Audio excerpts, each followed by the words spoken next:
Hello and welcome to gagworld.net. We're happy you join us. We really were planning to release our other videos, which is more in detail about how the Turks infiltrated the Islam and all other things. But we just thought, since the talk of the day is about this Syrian false flag operation, how the Turk mastered this, and about how this invasion of Mosul and how the Turk sucked Americans back into there. So we thought, we just do this quickly, and then we'll do the rest of the videos. And so here we go. And as you could see here, Erdogan, Bashar Assad, their wives, they were on vacations. They call each other brothers, and in fact, they also. Look at here. Give me a hug. I miss you, Bashar Assad. So what happened? Well, let's ask Bashar Assad first to explain, and then we'll go on the explaining the rest of the false flags, which is about 4 or 5 false flags.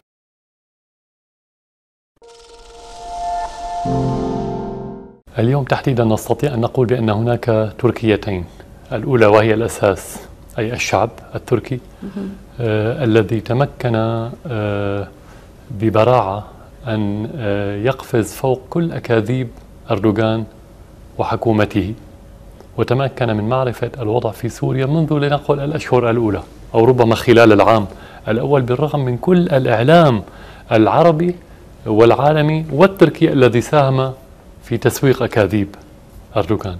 هذا الشعب اليوم واضح تماما، وموقفه كان منذ أسابيع قليلة واضح برفض الحرب على سوريا ورفض تورط حكومة أردوغان في الدماء السورية. الجانب الآخر وهو الجانب الأصغر هو جانب أردوغان وبعض أعضاء حكومته الذين تورطوا حتى رؤوسهم في الدماء السورية. هذه الحكومة الآن بشخص أردوغان تتحمل مسؤولية دماء عشرات الآلاف من السوريين، تتحمل مسؤولية تدمير البنية التحتية في سوريا. تركيا الثمن غاليا. الإرهاب لا يمكن أن تضعه كرتا في جيبك، هو كالعقرب عندما تضعه في أول فرصة سوف يلدغك. إذا كان لدي شعور بأن الشعب السوري يريد أن أكون رئيسا في المرحلة القادمة فسأترشح. إن كان الجواب لا فلن أترشح لأجل مشكلة في هذا الموضوع.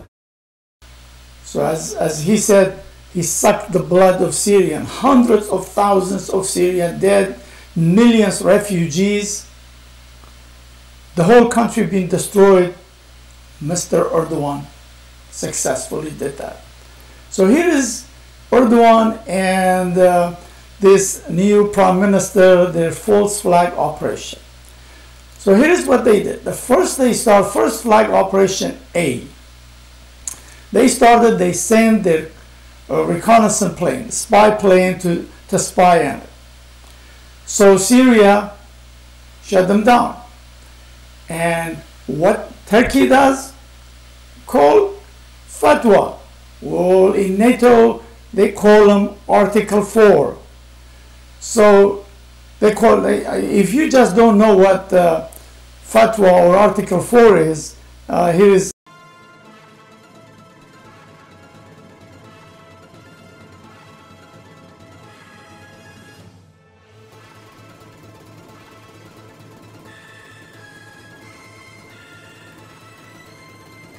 That false flag failed. So they went into false flag operation B, the chemicals, because Obama said that is the red light. Who know that this was precisely what happened last year when rebel forces used chemical weapons in Ghouta in an attack that was falsely blamed on Syrian government forces, a fact that was confirmed by a recent MIT study into the incident.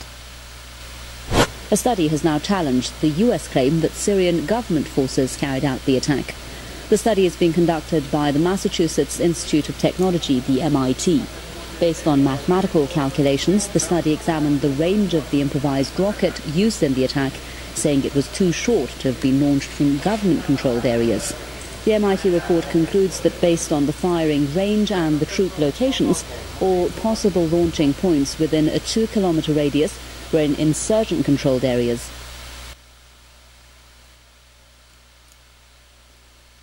So now they went to false flag Operation C.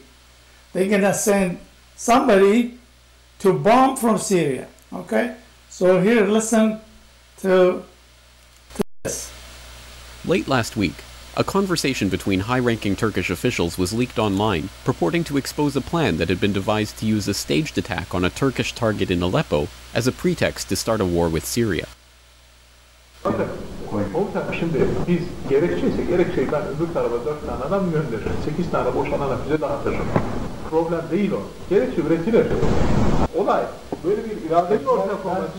Biz savaş iradesi ortaya koyuyoruz. Daha her zaman yaptığımız bir strateji akıl yürütme hatasına düşüyoruz. The leak of the conversation was considered sensitive enough that the government of Turkish Prime Minister Erdogan took the extraordinary measure of blocking YouTube in the country to prevent the population from learning about the story ahead of key local elections. And the fact that Turkey in particular would be actively coordinating a staged provocation within the borders of Syria should come as no surprise to... Well, we're just cutting short there. So that didn't work. So this is 3 false flag operations. They're all fun. Obviously, the last one was, I guess you thank to, according to report, the Gulen movement exposed it because this guy who is the prime minister, he's the master of the false flag operation.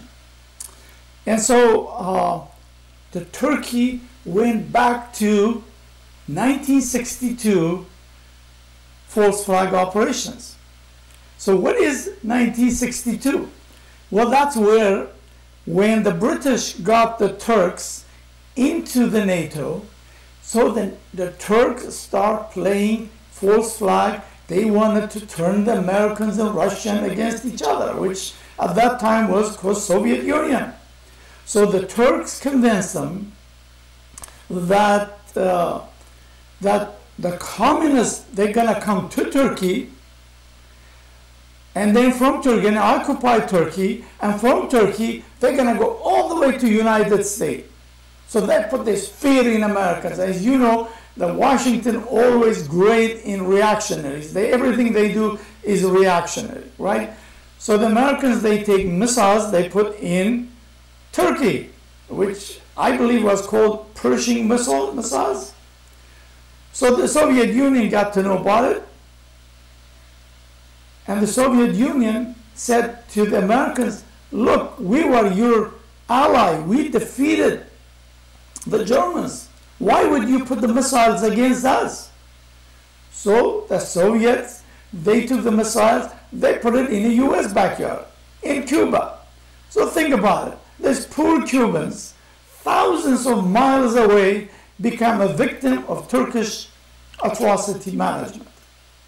Their false flag operation. So luckily, Washington had one of the greatest presidents, John F. Kennedy.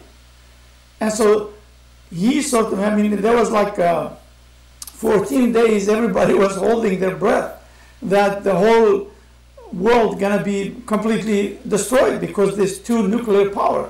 But again, John F. Kennedy was the great president.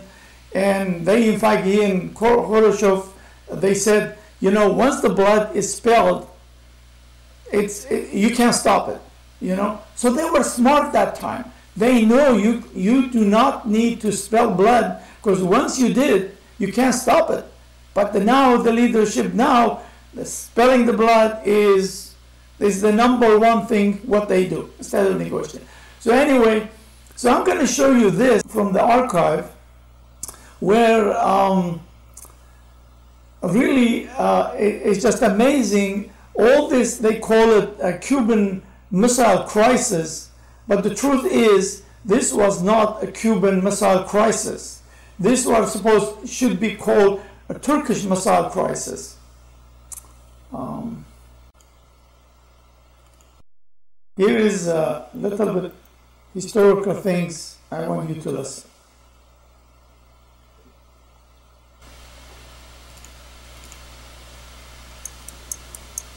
Within the past week, unmistakable evidence has established the fact that a series of offensive missile sites is now in preparation on that imprisoned island. It's an exhibit in which we really tell the story of the Cuban Missile Crisis, which was certainly the most dangerous episode in human history. And we tell it by putting you inside the room where the president and his advisors were actually dealing with the crisis.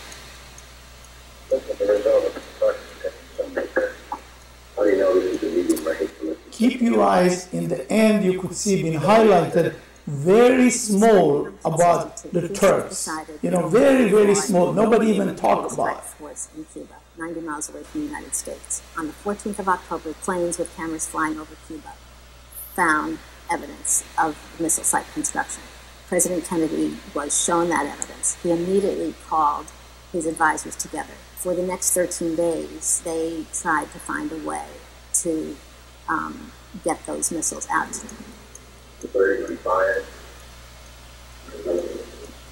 The exhibit includes original documents, artifacts, photographs, but also tapes that were secretly recorded by President Kennedy in the cabinet room while he was meeting with his advisors.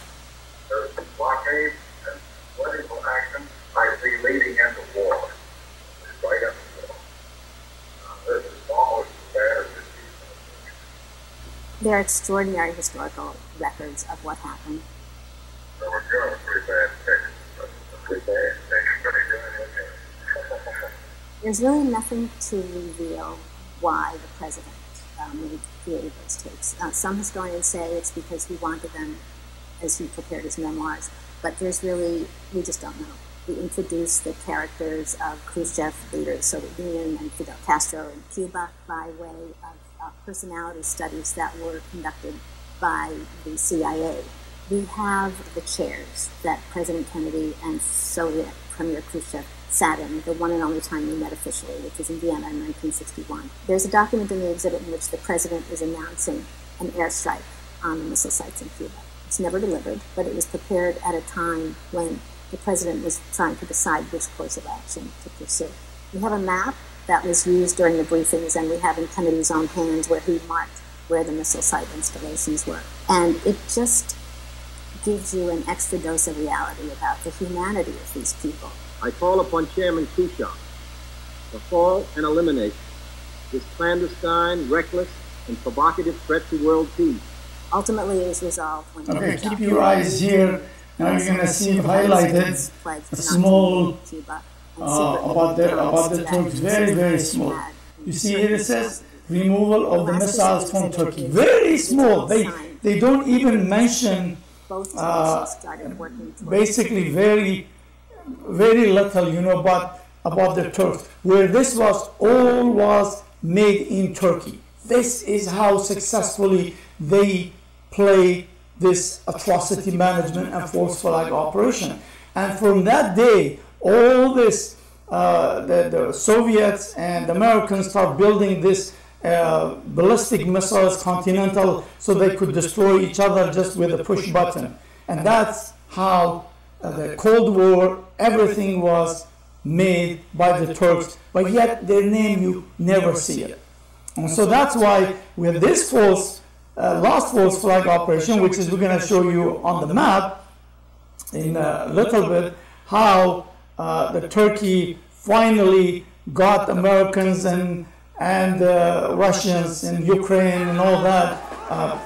We really don't know how this happened, but we could sense Turkey has a lot to do with this, because as you could see, this invasion Mosul happened while Americans and Russians were shouting on each other and fighting. Turkey slowly slipped in those Islamic State into Mosul, and we're going to show you on the map how it's happened. This is what Turkishness do. And if you look at here, how you could see he's whispering in Obama's ear, you know, and then they turn around, they whisper in a Russian president. This is how they do. This is how they know how to turn superpower one against each other. This is how Turkishness works. You should not surprise you what they did in Syria. Because if you look this here, look at this is he and his Erdogan and his teacher Fethullah Gulen. They were friends, they were plotting, planning all this neo-Ottoman empire. And then what happened? Erdogan turned on, because Erdogan's #1 job was this Arab Spring, so that Arab Spring was created by the Turks so that they would get rid of those nationalist government, put in their Islamic government, so they will be easily move in and take over and create this new Ottoman Empire. And Gulen's job was to go outside Turkey, in United States. Of course, he set up his institutions. He has about 150 schools to indoctrinate the host country's children. They have in Africa and everywhere in the world. So each one has a job. Well, guess what happened now? Erdogan turned on Fethullah Gulen. He called him every name in the book. Now he wants to extradite him to Turkey from United States, and he's in big confrontation with Obama. You look at this picture, he's almost angry, and Obama says, I need to get this guy here. This is Turkishness, my friend. This is what they do. Let me show you this. This is the snake oil salesman, Davutoglu. When in United States Congress, there was 300 congressmen, women, Republican, Democrat, ready to vote for Armenian genocide.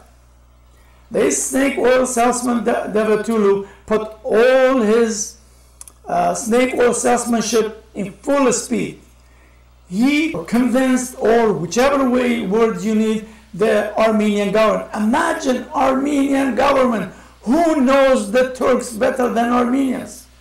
He fooled the Armenians, took them to Geneva.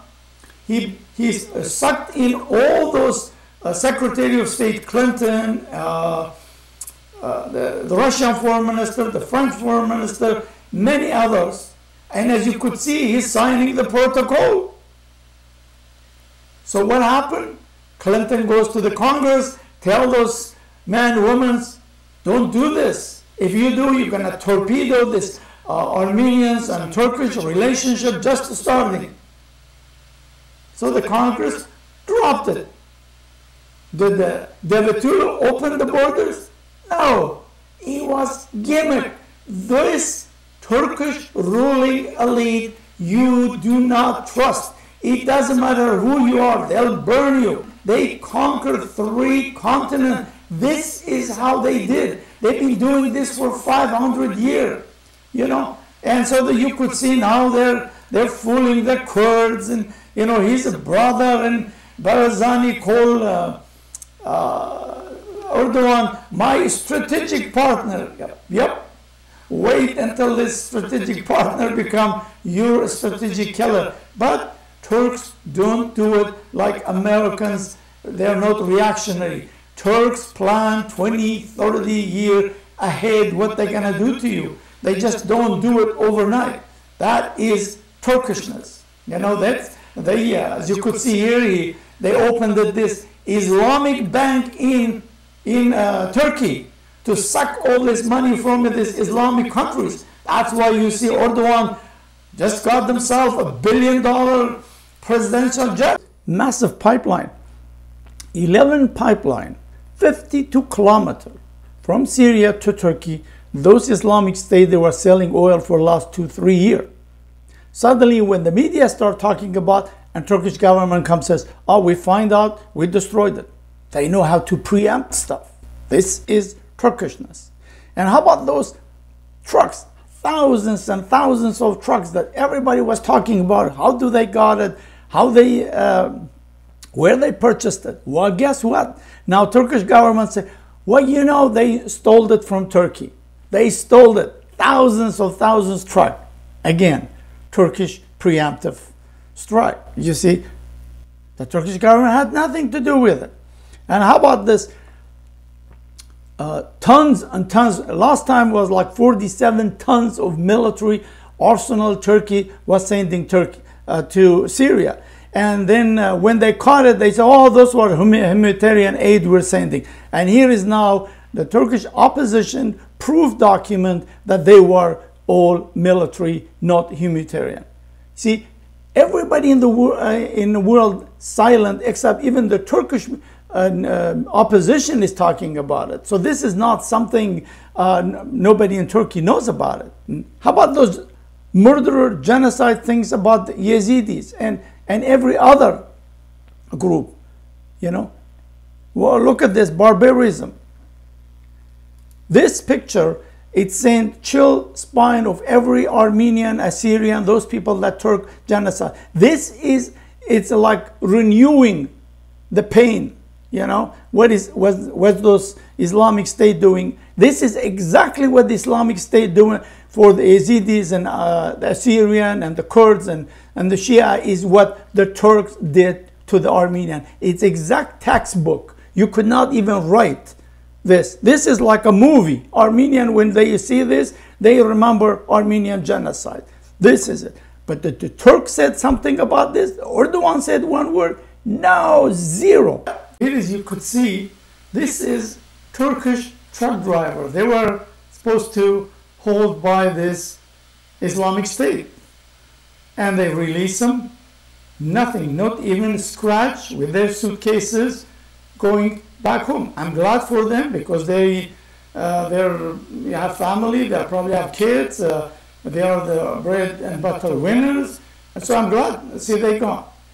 But actually, as we were reporting, news came in, they said the 49 Turkish hostages was released. Is that accident? And just now, because US is bombing, so suddenly those hostages are coming home. This, I mean, why can't the leader of the world look at this and say to Turkey, wait a minute, how come everybody, even American journalists, being beheaded? Okay, so we're just monitoring this, came in, and while we were making our video, it says, one of the hostages says, we have changed places at least 8 or 9 times. We were at emptied Christian house last night, September 19. They took us to Syria. So the Islamic State throw the Christians all out. Okay, they put the Turkish women in this Christian house, and they take them to Syria. The Islamic State. The Turks never rescued them. They put them in a safe house. They put them in the safe car. They drove all the way to Turkish border. They handed to them. I mean, think about it. Are those hostages? Really? Who is kidding who? You see? But the Christians, the Arabs, the Yazidis, the Kurds, the Shias, they were all slaughtered. The Americans, the British, beheaded. They've all been slaughtered, massacred. But not the Turks. Not the Turks. The reason the Turks, they took their hostages, they so-called hostages out, because they were afraid the Americans are there, they're gonna find out what they're doing there, so they took them out. It is total lie. Turkey is lying. This is just another Turkish false flag operation. Look at here. I mean, look at, he's kissing, Davutoglu is kissing this consul. Does this guy's face look like he was hostage? I mean, look at that. You don't have to be a scientist to figure this out. I mean, the guy looked like he just returned from business trip. This is not a hostage. And moreover, look at this. This is a few weeks ago. Deputy Prime Minister says Turkey knows where Mosul hostages are kept. So they know about it. But now, because of the bombing, the US bombing, they took them to be safe. This is Turkish false flag operation. They know how to do it. They mastered it. But this is the whole thing is about this Turkishness, how they manipulating the Americans, how they turn this Islam against the United States. This is Turkishness. You know, why not? All this free money is coming. See, this is how they fool the Arabs. They fool the people in the region. I mean, if they could fool superpower, who else? Look what they're now fooling the Iranian, this poor Khomeini. Like, you know, they fool the Georgian president, this stupid Shakespeare. That's why Georgians finally wake up and kick them out. You know, like you could go on and on and on, you know, and this is not one thing. So what we're going to do with you, I'm going to leave with you this last video so you could see this new snake oil salesman, Davutoglu's speech, so that you understand what this guy Davutoglu gonna do. He is probably gonna be one of the worst. Here is, watch this video so that you see what he says. Birileri tarafsız olalım diyecek belki. Belki birileri ortalığı bataklığına ulaştıralım diyecek.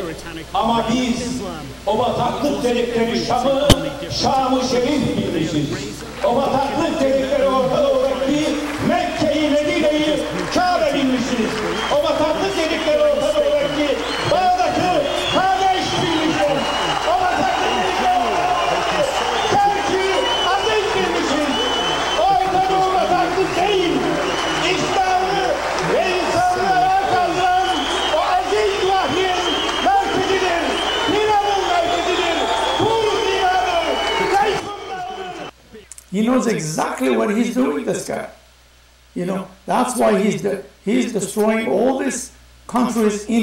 If you watch, if you analyze, this entire thing is going on into Ottoman Empire. All NATO operation, 99% are all within Ottoman Empire. So they're using NATO, just like how they used Islam as the tools when conquered 3 continents. Now they're using NATO to conquer this region. This is what this, and as you saw the things, he said, Middle East is not a quagmire. It's a divine revelation. This guy is the most dangerous guy. People gonna has to watch this guy before you even shake his hand. Thanks for watching, and we will come out with more detail how the Turks got into the region, how they hijacked Islam, how they got into infiltrated into Germans and British, and all that. We're going to talk about it in our coming video. Let's talk about this routes and how Turkey finally did the last phase of false flag operation. So the epicenter when this Iraqi Syrian Turkey turned against the Syria. So the epicenter they set up around here. See, this was the epicenter. And so the Turkey successfully opened the doors. All those people from Chechnya, Bosnia, Kosovo, Azerbaijan, they all start flooding in this area. So they brought them all here. Plus, of course, the Turkish people, Turk too. So they brought them here, and they were in and out, no problem. They go to their hospital, treated. So they brought in thousands and thousands of those trucks you saw there. Even the Turkey claimed they were stolen. You can't steal all those thousands, well equipped. So those terrorists become really battle hardened because last 3 years they've been fighting the Syrian army. So they were well fed, well clothed, well trained.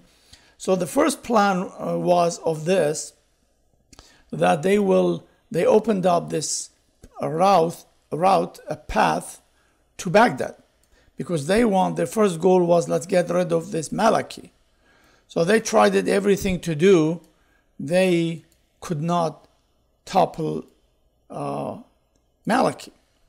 So Turkey went back into old drawing board.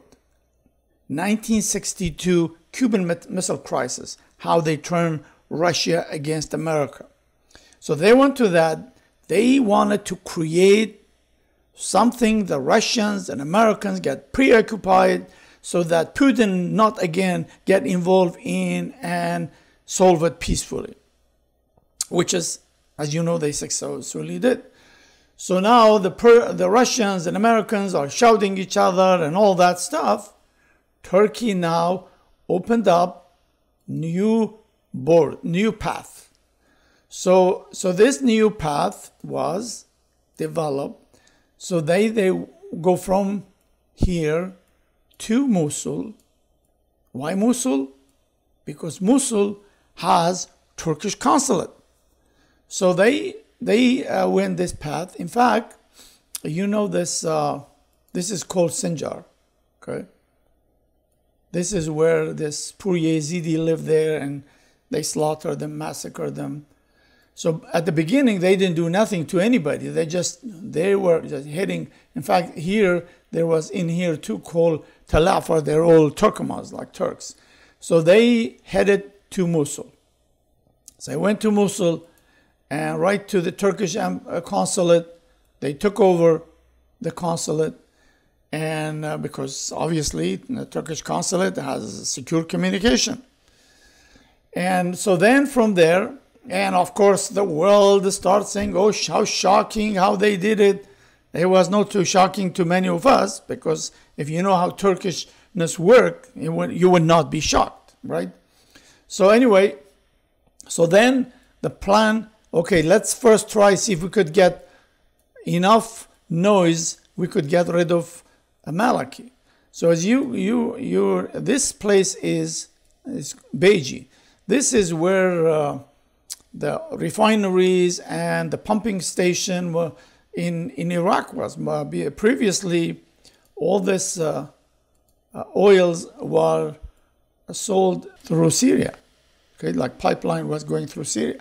But of course, Turkey successfully, either through war or something, they stopped that. So now the oil from here and from Kirkuk, they all from here now goes to Turkey, from Turkey to Turkish port. Another billions of dollars in Turkish pocket. Anyway, so those terrorists continue their path, and so they came here into Crete, which is Saddam Hussein town. And they start pushing it toward Baghdad. While they were doing this, and of course they were coming from all directions, while doing this, Turkey ratcheted up the propaganda. Oh, Maliki is the problem. Maliki is the problem. Finally, they got this news out, and Americans and everybody start now saying Maliki is the problem. So Turkey eventually got rid of Maliki and put somebody else in there. So this was the first Turkish success. Then, while still Americans were hesitant to come. So what do?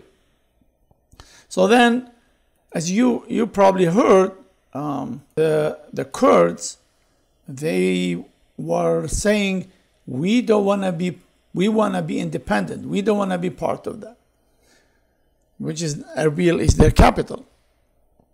And Turkey said, let me show you how you become independent.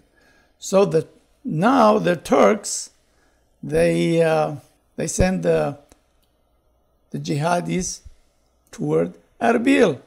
Whoops! Now Erbil, instead of calling independence, start calling, we need help. They're gonna take over. They were just a matter of hours, if not days, taking over. So Erbil now is calling for help, and so that's how the Turks successfully sucked Americans back again there. And as you could see now, Americans are bombing Mosul. So this is successful number 2. So then eventually, obviously, Americans gonna, via Mosul, because this was well planned by the Turks, via Mosul, they're gonna head to Syria. So they're gonna bomb there. They already appropriated $500 million. And from here, they have eventually if Turkish plan be successful, they're going to go to Damascus, they're going to overthrow Bashar al-Assad, and Turkey finally successfully accomplished this false flag operation. Obviously, as you know, Syria 3 years being totally, completely destroyed. And so what's going to happen? There's going to be a Turkish puppet in Damascus, and Syria has been economically destroyed. That is another $500 billion into Turkey, because Turkey gonna move in, Turkey gonna build all these things, exactly how they did in Iraq and Kurdistan. Obviously, we don't know what's gonna happen in Baghdad. This new prime minister, if he turn up to be another puppet, well then count another $500 billion from Iraq. Turkey gonna take over. So as you could see now, these two countries, which was under Ottoman Empire, sort of slowly becoming de facto provinces of Turkey. So success. You could see like how Turkey does things. In Syria, the terrorists, they call them freedom fighter.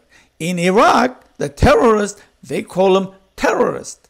It's exactly how Turkey did. There was 20 million Kurds in Turkey. Turkey successfully called them terrorists, PKK.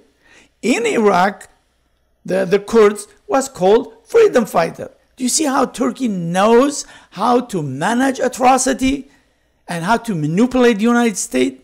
Successfully, you see, Turkey's false flag operation came to conclusion. And so that's for now.